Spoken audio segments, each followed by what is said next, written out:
Alex is in position and Jess is in character on a pair of crutches as our Real Hustle duo demonstrate a classic cash machine crime, a cash card switch. Watch closely to see how this con takes its victims completely by surprise. This is the mark. She's queuing up to use the cash point, but with Alex and Jess around, you know something's about to spoil her day.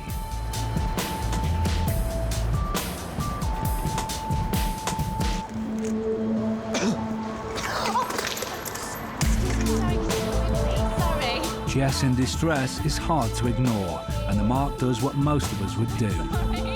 Alex joins in helping Jess. He even helps the mark by pointing out her bank card is still in the cash point machine. Now Alex can use the cash point himself. The mark leaves with her card and cash, and Alex completes his transaction. This all seems normal, but our mark has just been robbed. Didn't she suspect it? I went to the cash point, took out £10, and a lady on crutches dropped her bag. I picked up her stuff to help her, and I don't think anything happened. I got my money and my card. We suggest that she checks her purse. My card? Oh, that's not my card. Oh, I think it's a £10 note. That's a real £10 note, that's not my card. It's Mr. Smith. Someone's just taken my card without me knowing, basically. It's worse than that. Let's go back and see why. The mark removes her card in plain view. All too easy for Alex to leaf through his wallet and select a lookalike. If you missed it, here it is again.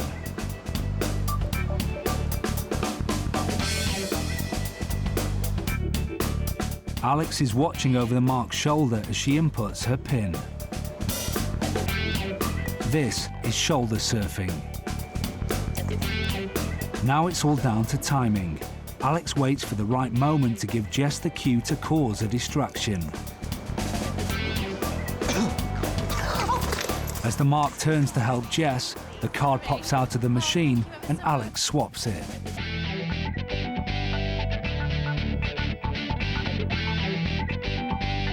Shoulder surfing allows the fraudster to use the genuine PIN with the real card, stolen using a distraction technique. You might want to take your card, though. No, thank you. The mark is convinced that she has her own card back. She doesn't even check it and leaves the scene happy. Alex has the card and he knows the PIN. All he has to do now is empty the mark's bank account. He's got the lot. Job done, and all that money has made Jess feel a lot better. It didn't take Alex and Jess long to practice this deception. So, how can you protect yourself from this all-too-common crime? The basic rule is this: never let anybody or anything distract you when you're at the cash machine. Always keep an eye out for your card, and always cover your PIN. Today, the team are going to prove that there is still a market for snake oil. Alex, Jess and Paul are hard at work in the back room mixing the cheapest lotions available with our very special secret ingredient, parsley. Then repackage it in expensive-looking apothecary bottles to be sold on as luxury organic skincare. Olea skin soaps are simply cheap ones that have had the name taken off and then have been tied up using some string. And the hair care range is rebottled with a drop of sweet-smelling oil to be sold with a markup of nearly 3,000%. To the average shopper, it looks like a perfectly normal store, but it has actually been rigged with hidden cameras and false mirrors, so we can watch every move that takes place as we expose this common remarketing scam. The Olea skin range all dressed up and ready to go, but will anyone be convinced enough to buy?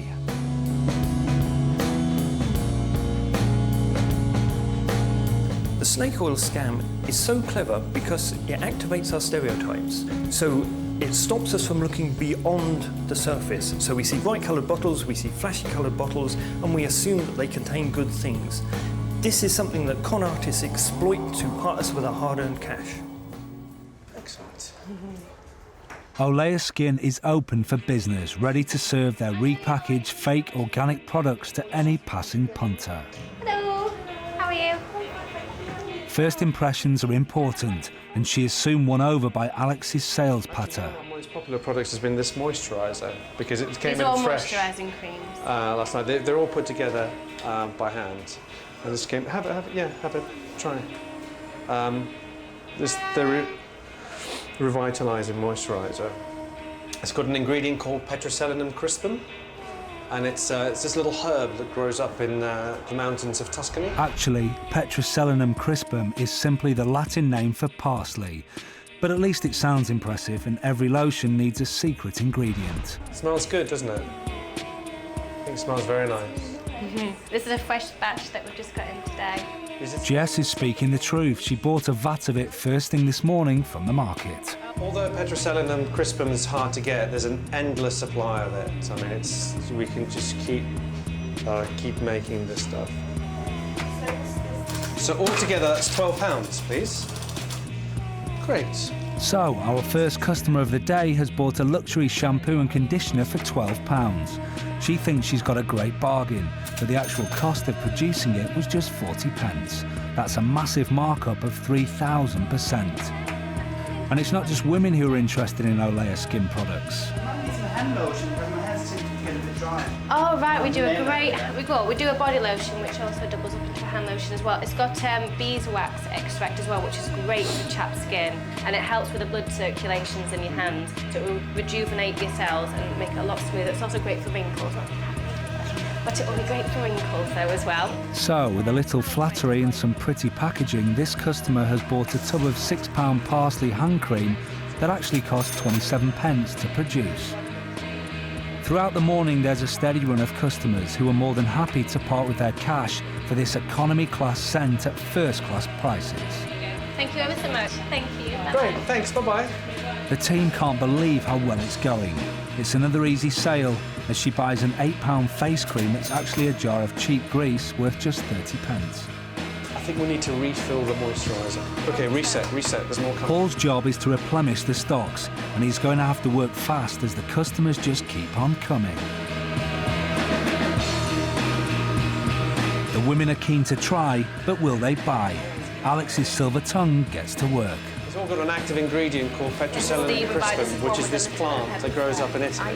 This has been chilled, you see. I pack them in different bags. It's the smell as well, but it's the amount. When they have active ingredients, and the more fresh they are, the more you should try and keep them refrigerated.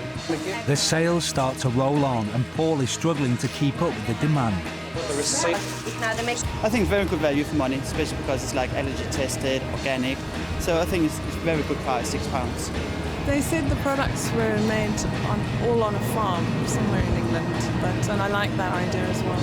I don't usually buy organic products, but I was really tempted in there, so I thought, well, it's good value for money, so I thought, yeah, why not treat myself? And finally, it's closing time. It's been a successful day's trading with bargain basement products selling at luxury prices, generating the team a huge profit. It's time for Olea Skin to come clean and tell the customers what they have really bought. I'm really, really irritated, really angry if they're not organic and they've sold them as organic, and I would hope someone would go to jail for fraud. But I totally believed her because she said it was organic, but it's not. I mean, I was in there, the shop was all done really nice, the packaging, the smell, they seemed really professional. I would never have guessed, I wouldn't have been able to tell the difference. Hustlers target this kind of product because there's such a large demand for it. People are more than happy to spend their money on what they think is going to make them look and feel younger. When it comes to buying health and beauty products, always make sure you know what you're buying. If you're not buying from recognised brands, ask for a list of the ingredients. Look those ingredients up. You really should know what you're putting on your skin. Boot popping. I see you, baby, shaking that ass, shaking that ass, shaking that ass. I see you, baby, shaking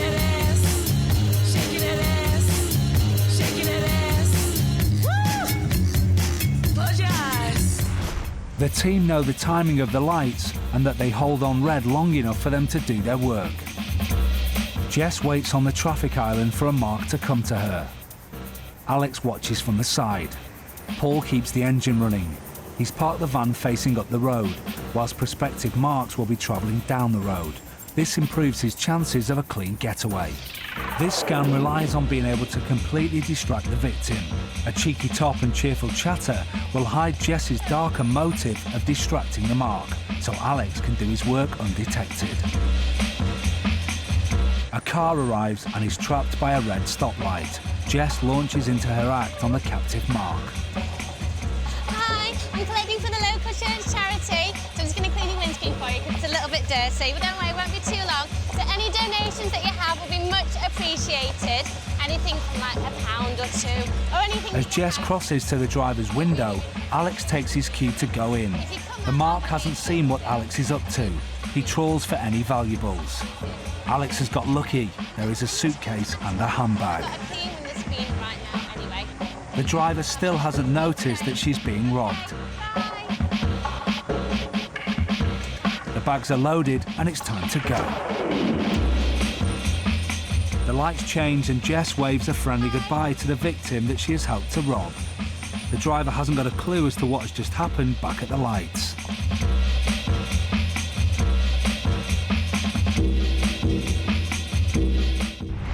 This robbery is sadly all too common. We catch up with the driver, and before we give her back her stolen luggage, we get her side of the boot-popping heist. Oh, I've lost my bag. I had my overnight bag in as well, like my little pulley suitcase. The only person I've seen between now and then was the charity girl cleaning my window.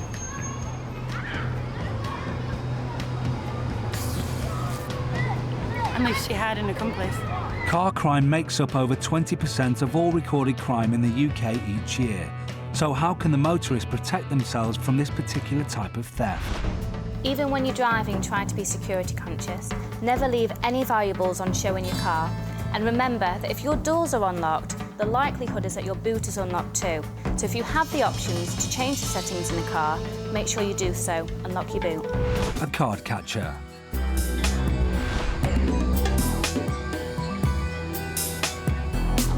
Alex sets his trap while Jess occupies the other machine. This will prevent Alex from being caught tampering.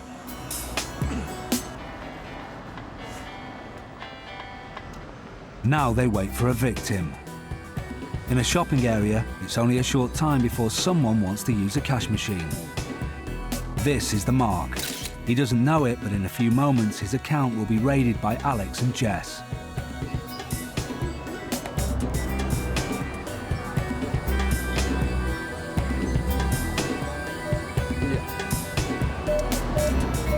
The mark's attempts at a transaction all fail, and what's worse is that the machine won't return his card. Oh, is it not? Oh, thanks. The mark leaves, phoning his bank for help. Now Alex will retrieve the trapped card, and the mark becomes a statistic. 15% of all card fraud takes place at cash points, and last year that percentage cost over £65 million.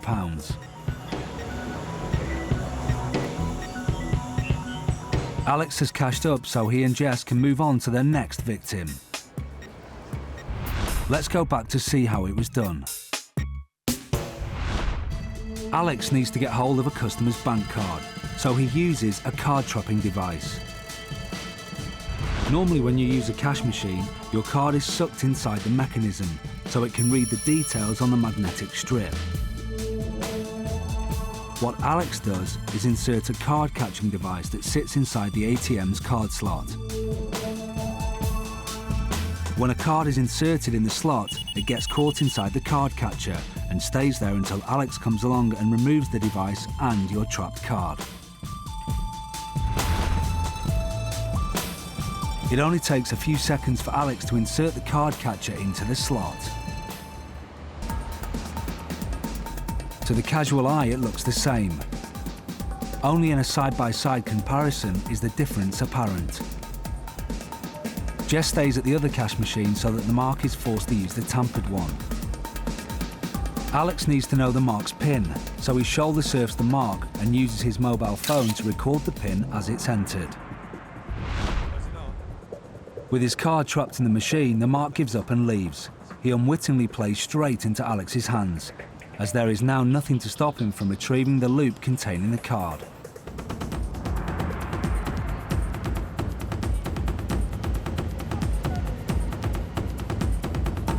With the mark's card and his PIN number, Alex has an open door to the victim's account.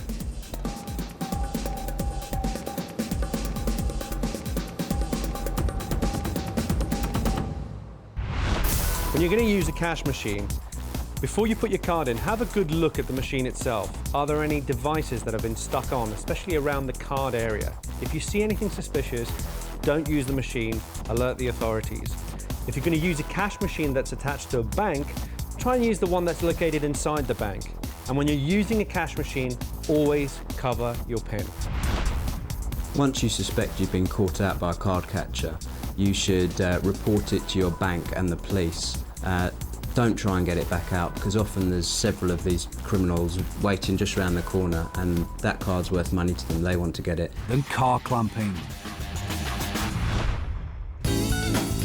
Today, Alex will play the role of a car clamper, aided by a company van, fluorescent jacket, and an ID badge.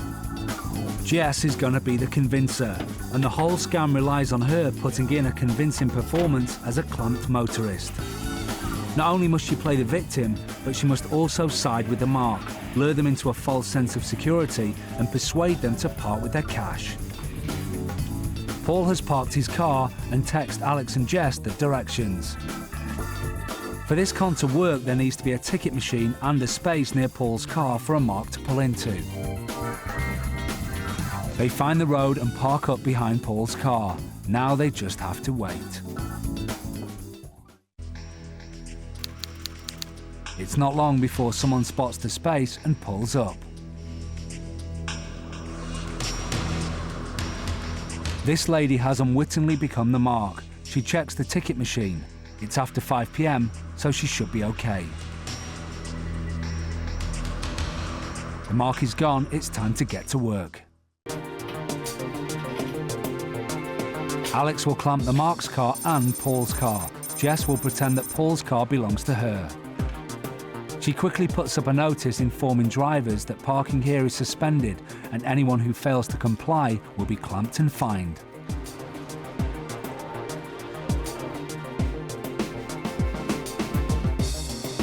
The cars are clamped and Jess gets into position.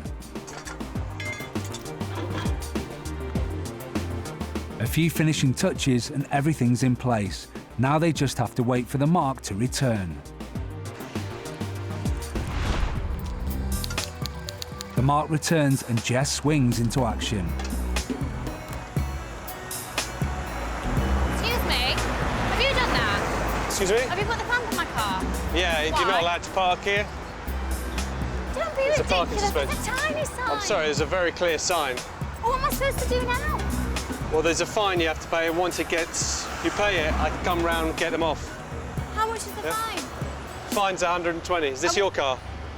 Yeah. Yeah, you need to call. What do I do now? Sorry, what do I do now then? Because I need to get to work. I was there for 1 minute. I know, but did you read the sign? Sorry. Well, there's a what- how big do- sign how do I right get here, that right off? by the ticket machine. You should really know where to park legally. Excuse me, sorry. How do I get that off? Because I've got to get to work now. Call the number, you pay the fine, they tell me when you've paid, I come round, I take it off. Well, can't you just take it off now? Because I'll pay now then. Can you not just take it off now? Well, you need to pay the fine, you get in a queue, I'll come back about an hour and 20 minutes. What do you mean I get in a queue? Hey? What do you mean I get in a queue? You get in a queue after you've paid. The hustle takes on an unsuspected turn and the mark walks off just as Jess was about to throw her the bait. You know what? She might come back. I know she will. The hustlers have now found themselves in a dangerous situation. They don't know where the mark has gone. She may have gone to call the council or the police. The whole scam is in jeopardy. She'll come back.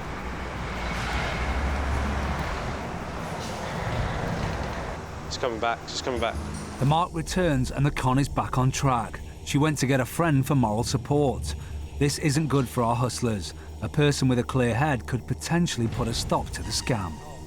Time for Alex and Jess to get back into character. Dude, the sign is Well, very I can't clear. believe that you're standing here right now and yet I have to wait for you to go all the way around. Now that the mark is back, Jess isn't going to waste any time getting straight to the point. I just put on the Why clamps. can't I just give you the money now, then you can just... Because I'm not allowed to take cash off you. She'll offer Alex £50 to remove the clamp, but will this influence the mark? Well, I don't have £120. What if I just give you 50? Can you not just take it off now? Do you know how many people try and give me... For 50 quid, me losing my job, it's not worth it. So what if we both give you 50 quid? Then will you take it off? That's 100. Then will you take my clamp off for that? Yeah, but you can't tell anybody I took it off because I could lose my job, all right? I want to help you out. Would you do that? Would but you give 50 quid just to take them off now? It's better than 120. But can you do it now, though, please, I'll do straight it now. away? Thank But you. Thank you. can't, Thank you. A, you can't tell anybody I've done this. I haven't printed off the tickets, but, you know, you could get into serious trouble as well, so you've got to keep it Just still. do it now, please. Just All right. hurry up. The mark's taken the bait, and with that, Alex goes ahead and takes off the clamp. I don't know how to sleep at night. Given the opportunity to pay £50 rather than 120 and have the clamp taken off immediately was too good an offer to refuse.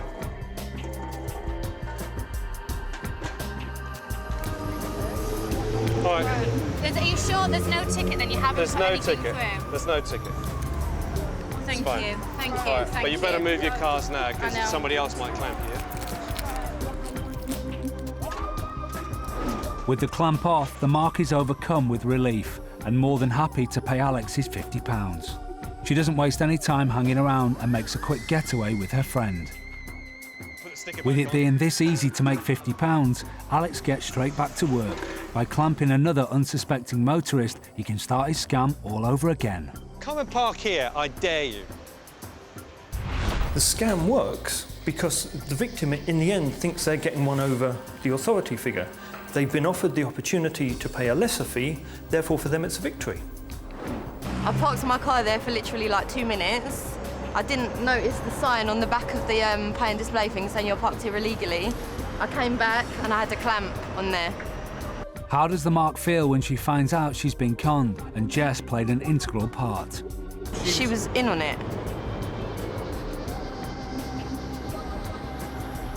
I said to that lady that sign was not there. And she went, oh, I don't know. I said, oh.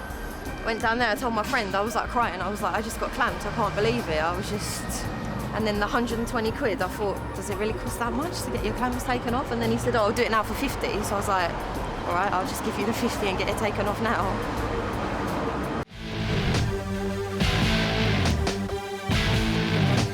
Buying or selling your car is likely to be the second biggest exchange in money you will ever have next to selling your house. We'll show you how not to lose it all in a con that's beginning to surface in the UK. Alex and Jess have arranged to come round to the owner's house to see the car, and more importantly, to take it for a test drive. Ian, Mandy. Ian's Mandy. Mandy not very well. Oh, hiya. Hear about the car? Oh, the person who was going to look at the car should be coming in a minute. Oh, he's not here? Should be right there. Oh, OK. This is Mandy. The owner of the car is unavailable to do the viewing, but has sent his grandson out to talk to Alex and Jess. Is this your car? It's not like I didn't speak to you on the phone. No, it wasn't. It was my granddad. Oh, OK, yeah. Oh, great. Looks nice inside, actually. Is there... Just wanted to see as well if there's... As they look the car over, Alex makes sure the rear door has got the child lock on. Very good. The child locks. Look at the boot. As Alex fiddles for the boot release, he plants his special spy camera in the car so we can see how this scam progresses later on. There we go. Oh, yeah, that's enough space for... Jess makes out she isn't feeling well. This is a key element to the whole scam. How it falls off and so on. Yeah. Are you feeling all right? Yeah. Sorry, she's had food poisoning all night. Sorry, if I'm sick on you, I'm very sorry. She's trying not to be sick on you. But are you okay? Yeah. I can't go in for very long. Okay. Do you mind if we take it for a quick... do you want to pop in the front? Yeah. And you're right at the back? I'm going to get in the back of my Alex makes sure that Jess gets in the car seat where the child lock is turned on. And this gives Jess the opportunity to plant our second in-car camera. Let's just take a quick spin around. Okay. Okay. Yeah, it's cool. We've got a little kid. He's only about 10 months. Little Paul. Alex wastes no time in making small talk to put the mark in the comfort zone. Oh, that's good that the locks go down. And that's blocked. You know, make sure that it doesn't fall apart. Whilst he is doing this, he is keeping an eye out for a suitable place to pull over. When he finds one, he'll cough to give Jess the signal to begin the con. Sure. There's the signal. Oh, okay. Don't panic. Oh, sorry. Hang on. Okay, kids, can you open the door for it? Sorry. Jess can't get out of the car. The child lock is on. Right, calm down. This puts the mark in an impossible situation, and the pleas for help force the victim out of the car. Can you open the door for it? One push of the central locking button, and it's all over.